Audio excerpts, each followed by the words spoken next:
Olá, eu sou o Victor Fontana e esse é o seu Destaque ABC2, o lugar da sua confiança para encontrar informação sobre fé, ciência e o diálogo entre essas duas coisas. E na edição de hoje você verá cursos ABC2 e o nosso seminário de fé cristã e ciência tem novidade aí no ar, não perca. Além disso, diversidade genética dos brasileiros, Remdesivir, novas pesquisas sobre o combate à Covid-19 e a eficácia de novos medicamentos nesse combate e os perigos digitais para crianças nesse período de isolamento. E na nossa entrevista em profundidade nós contamos com Eliane Aeri, que vai falar conosco sobre tecnologia e carreira.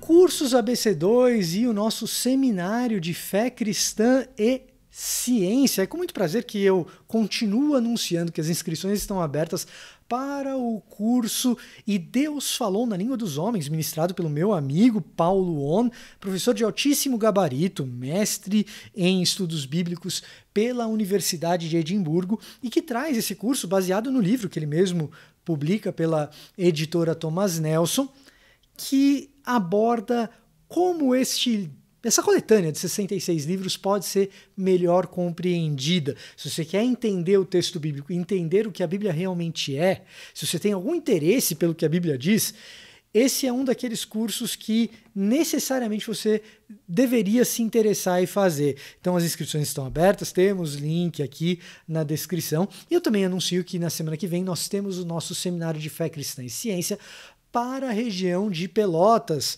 no Rio Grande do Sul, com as nossas oficinas já ministradas, que você também pode conhecer melhor, acessando o nosso site cristãosnaciencia.org.br e também conhecendo as nossas redes sociais, nosso perfil no Twitter, no Instagram. Não deixe de seguir as nossas redes sociais e também de ficar por dentro de tudo que rola na Associação Brasileira de Cristãos na Ciência, seguindo o nosso canal, se inscrevendo no nosso canal e acompanhando toda quinta-feira o Destaque ABC2.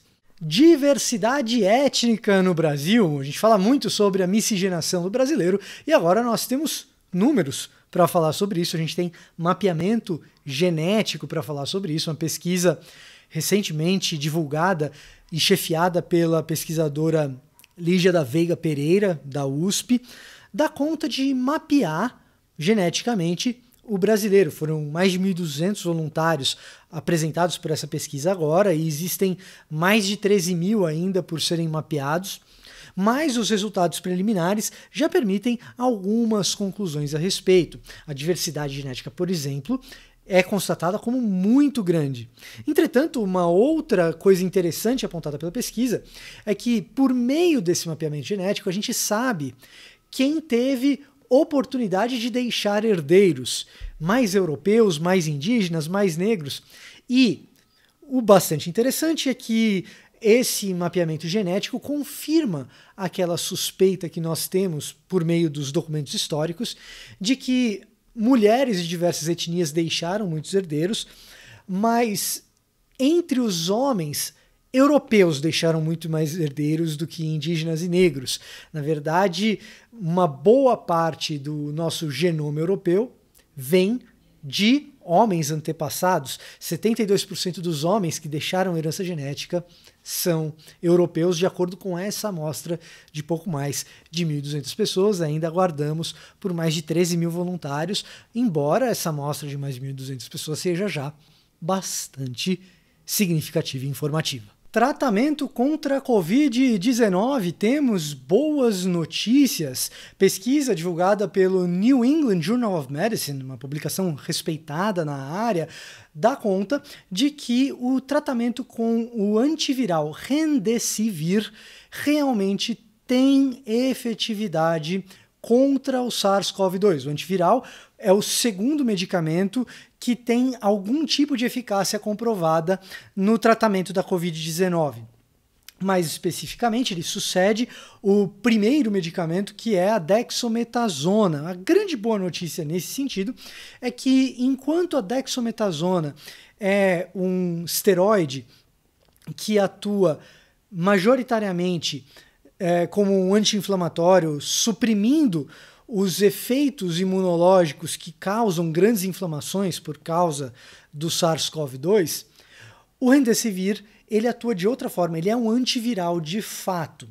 Ou seja, ele atua na causa da doença. O que esses pesquisadores constataram depois de autorizada a pesquisa nos Estados Unidos durante um longo período com esse medicamento e pessoas afetadas pela Covid-19, é que a aplicação do medicamento, quando feita em grupos diferentes, randômico, controlado, tudo bonitinho, com uma boa pesquisa deve ser, permitiu que pacientes saíssem do hospital 5 dias antes daqueles que receberam um placebo.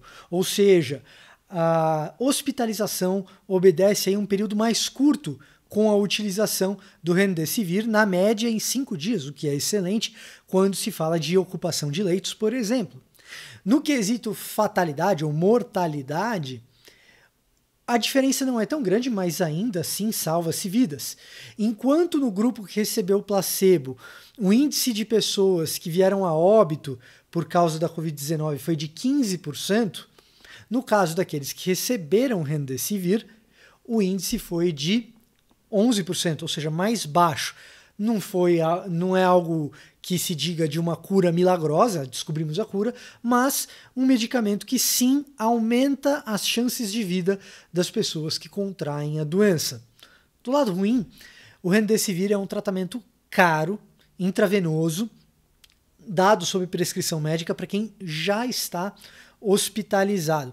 E, portanto, de fato, não é uma solução mágica, mas uma boa notícia para aqueles que buscam algum alento diante de uma doença que levou tantas pessoas a óbito e agora, por causa do avanço medicinal, nós temos tratamentos mais eficientes. A associação entre Remdesivir e dexametasona é uma boa associação, ao que tudo indica, e, portanto, a gente tem uma perspectiva um pouquinho menos negativa para essa pandemia. Crianças e os perigos digitais. Levantamento feito pela Avast, empresa especializada em segurança digital, explica que durante o período de pandemia, durante o isolamento, as crianças mais expostas às telas do computador, do celular, dos tablets, em especial por causa da educação online, estiveram mais suscetíveis a receber conteúdos indesejados ou indesejáveis virtualmente. A Avast explica que esses conteúdos variam desde contato com alguém que essas crianças não conheciam, até vídeos impróprios para a idade dessas crianças. O que é também alarmante é que esse mesmo estudo da Avast também explica que dessas crianças, 1/3 das crianças que responderam afirmativamente sobre conteúdos indesejados ou indesejáveis, apenas 10% delas reportam esse tipo de situação aos seus pais. Entre os principais motivos, a vergonha sobre o assunto e, principalmente, o medo de perder o acesso aos dispositivos que elas gostam tanto. Em suma, elas gostam de mexer no computador, mexer no tablet, no telefone celular, no smartphone, e ao contar aos pais que elas estariam recebendo esse tipo de conteúdo, mesmo sem querer, elas temem que o acesso delas será retirado. É um ponto de alerta para todos os pais que têm acesso a esse tipo de informação, não apenas aos pais, mas pessoas que tenham crianças queridas próximas ao convívio, para que se estabeleça uma linha de diálogo em que seja possível, e não um tabu, uma conversa sobre esse tipo de coisa, para que saibamos quando elas são expostas a esse tipo de conteúdo.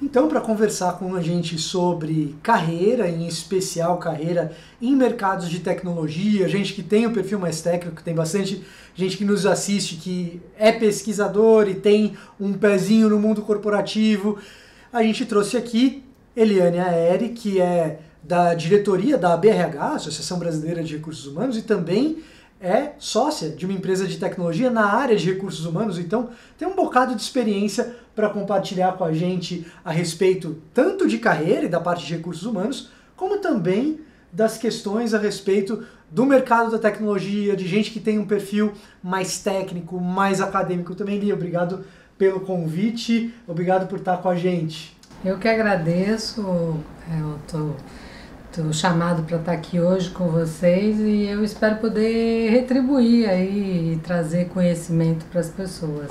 Eu agradeço. Lia, a minha compreensão é que você lida no seu dia a dia com bastante gente da área de desenvolvimento de software, bastante gente com perfil mais técnico.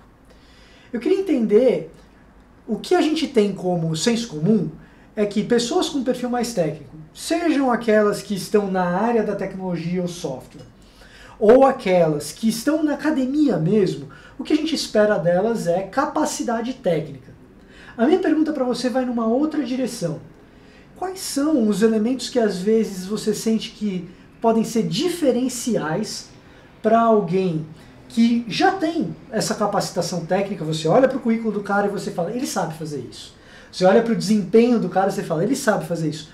Mas, do lado humano, das habilidades mais suaves, falta alguma coisa. O que você sente falta, às vezes, nesses profissionais que pode ser um diferencial? Então, Victor, é assim, às vezes as pessoas elas focam muito numa área ou em outra área, né? Você ser técnico, não... A gente costuma dizer no mercado, eu vou falar assim, de soft skills e hard skills. Então, tudo que é hard skills, nós estamos lidando mais com essa parte técnica mesmo. Ela é importante, ela é fundamental. Então, eu não posso imaginar que eu vou contratar um pesquisador ou que eu vou contratar uma pessoa, um cientista de dados ou coisa do gênero que não tem capacidade técnica para executar a sua atividade. Sim. Mas, além disso, a gente fala das questões que a gente chama mais de soft skills. E aí, onde está isso daqui? Está mais nessa questão da relação interpessoal, né? Alguns chamam de inteligência emocional, se é que pode se dividir inteligência de alguma forma, né? Mas é desse mundo que a gente está falando, que é a sua capacidade, empatia, né? Sua capacidade de se colocar no lugar do outro, sua capacidade de interagir com as pessoas, de ajudar os colegas, de se engajar no movimento, que é uma das coisas, inclusive, que a gente... Lá na empresa onde eu trabalho, a gente tem uma preocupação muito grande, né? Além da gente querer uma pessoa que seja um técnico muito bom, a gente quer uma pessoa que se envolva com a causa, que se envolva com a empresa, que esteja comprometido com o resultado final, né? Então a gente fala muito de propósito, de causa, de engajamento. Essas questões elas são muito importantes, né? Não dá para também ter só um lado e não ter o outro lado, mas a vida vai passando, né? E cada vez mais a gente vai precisando mais do equilíbrio entre essas coisas. E eu acho que um sinal de alerta também tem muito a ver com a inteligência artificial, né? Você sabe que a máquina vem cada vez mais substituindo funções que são repetitivas e esse tipo de coisa. Então, essa habilidade soft, ela tem mais dificuldade, a máquina tem mais dificuldade em performar. Então, tem muita coisa que eu até recomendo para as pessoas, né, prestarem um pouco de atenção nisso. É claro que também, às vezes, eu sempre falo para as pessoas com que eu estou apoiando no desenvolvimento, eu sempre falo, olha, presta atenção, porque o cara não conhecer da questão mais tech, né, daqui um tempo, vai ser praticamente um analfabeto, né? Sim. Então... Aliás, a gente já fala em analfabetismo digital em muitos sentidos. A gente não fala disso no mundo corporativo, mas a gente fala em exclusão digital, analfabetismo digital e, de alguma maneira, isso está alcançando, ou já alcançou o mercado. Né? Já alcançou, com certeza. Antes a gente falava já bastante em relação à questão do analfabetismo funcional, agora a gente está falando também tecnológico. Eu diria até que a questão toda essa questão, né, pelo qual o mundo está passando, que tem a ver com a Covid e tudo, eu digo que o mundo estava todo, é como se tivesse todo mundo numa beirada assim, dizendo assim, não, a gente vai para o mundo digital, a gente vai para o mundo digital. Veio a Covid, Foi. empurrou todo mundo, quer dizer, mesmo quem não queria ir, ou tinha lá os seus preconceitos, ou suas dificuldades, ou suas limitações, né? Porque hoje a gente fala muito de home office, trabalhar em casa e tal, mas muita gente não tem condições estruturais. Sim. Né? Acesso, internet, uma cadeira legal para sentar, um espaço para poder trabalhar, né? Um quarto, né? E aí eu penso muito em algumas das pessoas que nos acompanham que tem esse pano de fundo da academia que também mudou muito nesse aspecto. Gente que dava aula presencialmente agora tem que dar a aula online.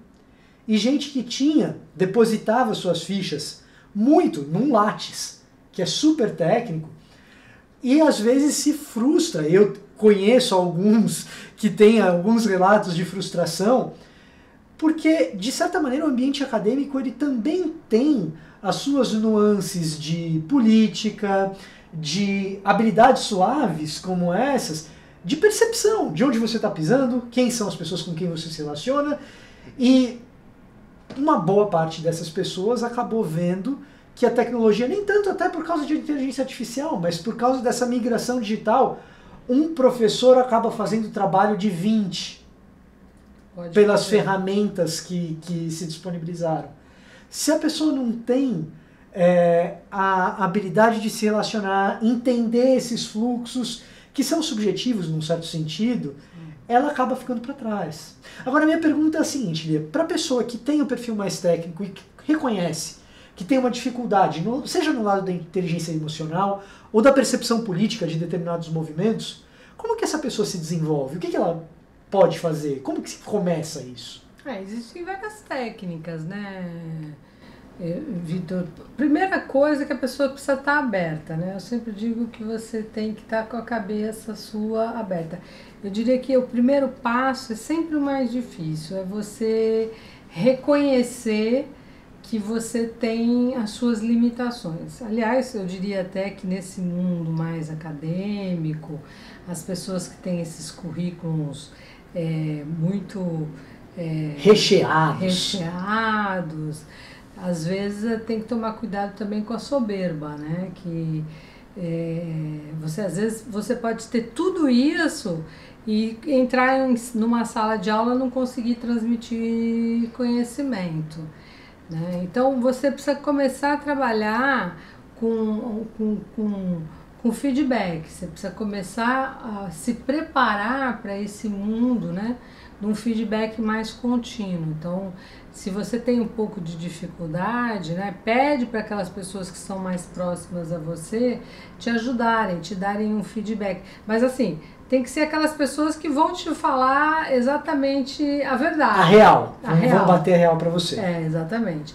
Porque também, dependendo do grau de subordinação ou coisa do gênero, não adianta você pedir nada, porque o cara não vai ser sincero nunca, né? Você sabe que eu tenho uma história de presbítero de igreja ali, não sei, bom, acho que pode contar, não tem problema, que ele foi do mundo corporativo a vida toda, muito bem sucedido, se deu muito bem na vida, e no final da carreira ele se tornou presbítero. E ele percebeu, nas reuniões de conselho da igreja, que as pessoas não riam das piadas dele. A vida inteira ele se achou super engraçado. Caiu na real quando não tinha mais funcionário, porque todos os funcionários riam das piadas dele, agora não tem mais funcionário. Na igreja, o cara se descobriu, quer dizer, eu não sou tão engraçado quanto eu pensava. E isso é muito comum, né, Vitor? Essas frustrações... Inclusive quando o cara deixa as atividades, né, e vai para a vida real, ele descobre que ele é um ser humano como outro qualquer, com suas limitações, que nasceu, que vai viver e que vai morrer, né, do pó viestes. Ao pó retornarás. Ao pó retornarás. Você falou de feedback contínuo, eu sei que no mundo corporativo existem algumas ferramentas que propiciam esse tipo de feedback contínuo. Você faz isso porque você está engajado no ambiente empresarial, a empresa ela proporciona isso ou até exige. Agora, a minha pergunta é, para aquele profissional que eventualmente está numa empresa menor, ou alguém que está no mundo acadêmico, em que isso não é propiciado por causa de uma organização, ou mesmo, vamos dizer assim, alguém, como é o meu caso, eu sou comunicador e sou divulgador teológico-científico, eu não tenho um corpo de pessoas que eu tenha uma regra de accountability que eu vou ter esse feedback contínuo obrigatório. Como que eu estabeleço essas relações? Como que isso acontece? Na prática, como que isso se faz? Na prática, você tem que pedir. Tá. Na prática, você tem que olhar, se olhar, reconhecer que você não é perfeito, eu não sou perfeita, ninguém é perfeito, e que a gente sempre tem espaços para melhorar, né? Então você tem que buscar realmente os feedbacks. Por exemplo, você tem o seu canal, né? Uma pessoa que tem um canal como o seu já tem um feedback aberto, contínuo, diariamente. Quer dizer, se você mandou bem, like, se mandou mal, dislike, quer dizer, e as pessoas elas comentam, então a internet propicia algumas coisas nesse sentido, mas nem todo mundo trabalha com essa facilidade até que você tem. Quando não, então você pode pedir para pessoas, de novo, né, que são pessoas, amigos, colegas, pessoas que, às vezes até que você nem tem tanta intimidade, mas pedir para essas pessoas te darem um feedback realmente, né, sobre o que você está falando. Então vamos supor, se você é um pregador, né, uma pessoa que trabalha na igreja, é um pastor, alguma coisa assim. Normalmente essas pessoas já são muito respeitadas, as pessoas têm medo de falar com essas pessoas, né? E de dar o feedback direto para essas pessoas, porque elas por si só já representam uma autoridade. O professor é assim muitas vezes, Também. até porque eu dependo da nota que o cara vai me dar. Então você tem que tomar cuidado com quem que você vai pedir, para quem você vai pedir, para garantir que isso vem legal. Então, por exemplo, você está numa igreja, você é pastor, então conversa com alguns membros do conselho, com alguns colegas, os diáconos, as pessoas que podem, né, de forma desinteressada, poder te dar o feedback mais forte, mais firme, mais próximo. Mas assim, e para quem for se colocar nesse papel de dar o feedback, né, faça isso também com amor, pensando que isso é para o crescimento da pessoa e não para destruir uma pessoa, né? Senão Perfeito. Não é um feedback, é outra coisa, né? Na verdade. Agora, Lia, existe ajuda profissional nesse sentido? Se eu quiser contar com um profissional que vai ouvir a minha história, conhecer a minha carreira, ter acesso a algumas das coisas que eu faço ou produzo, e eu pago esse profissional para que ele me proporcione esse tipo de retorno. Existe isso? Existe. Você pode fazer coaching, é uma técnica, você pode fazer mentoring, que é outra técnica. Depende um pouco da finalidade do que você quer, né? Um pouco da diferença entre o coaching e o mentoring, né? Normalmente o coaching, você tem lá 10, 12 sessões, dura normalmente uns 3 meses. Não é que tem que durar 3 meses, mas em média é mais ou menos por aí. E ele é mais aberto, você pode tratar vários assuntos. É aquilo que a gente chamava antigamente de coach de carreira, ou a pessoa que fazia orientação de carreira? Sim, também, você pode considerar. Só que, né, quando você falava de coaching de carreira, orientação de carreira, estava bem focado só na carreira. Hoje, quando a gente fala em coaching, você pode, num processo de coaching, estabelecer mais do que um objetivo. Então, eu vou dar um exemplo. Tenho um objetivo meu principal, que é dar uma guinada na minha carreira. Eu quero mudar de área. mas eu tenho 2 objetivos secundários. Eu quero perder peso, por exemplo, né? E quero melhorar meu relacionamento com as pessoas. Então, dentro de um programa, você pode fazer algumas coisas diferentes e não precisa ser necessariamente ligado só à questão do trabalho. Pode ser o cara que está estudando, que precisa tomar outras decisões e daí por diante. Já o mentoring, não. O mentoring normalmente é uma pessoa mais velha, então vou dar um exemplo. Você tem muita experiência na área de jornalismo. Apesar de muito jovem, você já poderia fazer, né, ser um mentor de alguma de um jornalista mais novo. Mais novo, que está começando, e você pode passar vários conhecimentos já adquiridos para essa pessoa, da questão da articulação política, das questões de ordem técnica, como que usa, quais são as tecnologias disponíveis hoje, como que usa os veículos, a mídia, como cria um canal. Quer dizer, tem várias coisas que você pode mentorar uma pessoa, né? Mas aí você está bem muito mais com esse foco. E não tem um prazo normalmente determinado, né? Sim. Às vezes você pode ter um mentor. Na minha carreira, quando eu fui para a área de tecnologia, a empresa nomeou um mentor que eu fiquei com ele anos a fio, porque eu não era uma pessoa oriunda de tecnologia. Você veio do comercial, depois para tecnologia e só depois para recursos humanos, né? Isso, exatamente. Então eu fiz uma trajetória que... Agora, uma coisa que me preocupa é que, assim, quando eu ouvi falar de coaching pela primeira vez, isso deve fazer bem uns 15 anos, por aí. Deve fazer bem uns 15 anos. E era algo muito parecido com isso que você descreveu.